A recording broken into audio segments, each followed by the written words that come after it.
Howdy. So I wanted to show off kind of a cool interaction between the Nimis and rolling magma. If you don't know, the Nimis is the ring that makes your projectiles return to you at the end of flight, and they are fired in random directions. So the first of those mods, the return to you, that doesn't seem to be affecting the rolling magma, but the random directions makes it really interesting with the skill. So the way it works is rolling magma without Nimis on.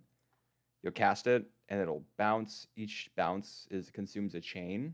So it chains 1, 2, 3, 4 times up there with an AOE on it. So when you have multiple balls, the same bounce cannot hit the same target, but if it bounces multiple times, the AOE can overlap and hit the same target multiple times. Let's say the target is this plant thing right here. The first, the first and second overlap will hit it. See how the AOE covers this target twice, but the third will not because it's outside of the AOE.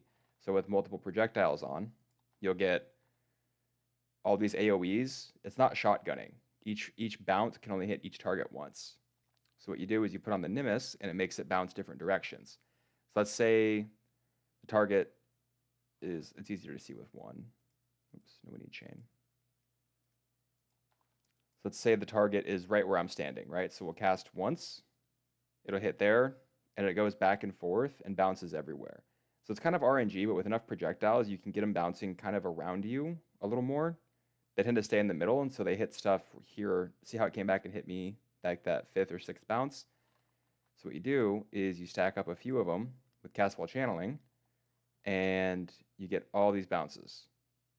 So everything here is getting hit by each one of these chains, and it makes the single target DPS, I think, a little bit better than normal, with a bunch of AoE stacked up. So I'll go over the tree, and then I'll show a map with it, so it makes sense. The tree is literally just 3 voices, 3 passives, with Towering Threat and Assert Dominance. So 25% increased AoE if you've killed in the last 5 enemies in the last 4 seconds.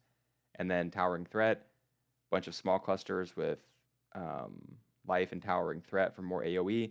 So a lot of our AoE comes from killing 5 enemies recently. With this setup of 3 of these, down here I have the elemental damage grand spectrums instead of the life AoE nodes for, didn't have enough points, so I just put those in there.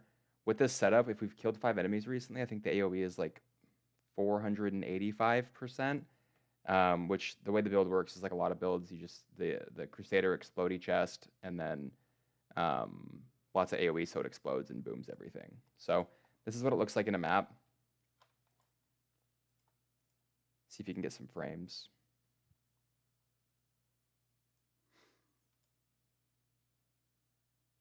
So the balls, I mean, it does no damage, but when it does clear stuff, the pops are very satisfying.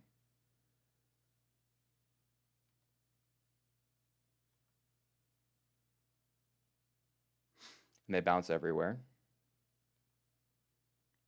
Haven't tried it with faster proj, but I'm sure you could. It's probably off screen, and they just kind of bounce everywhere. So we'll hit the breach down here. There we go.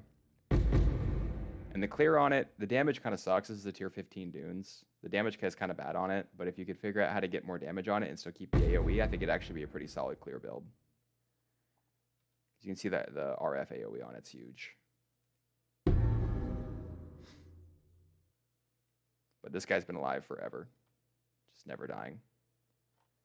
The interesting part, though, it actually has some damage ramp on it for single targets, so we'll go find the boss really quick.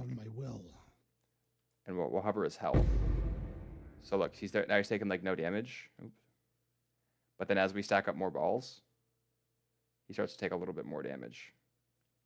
It's really hard to accurately calculate the DPS on this build because the ball bounces are so random, but you can kind of get an idea of it ramping up a little bit.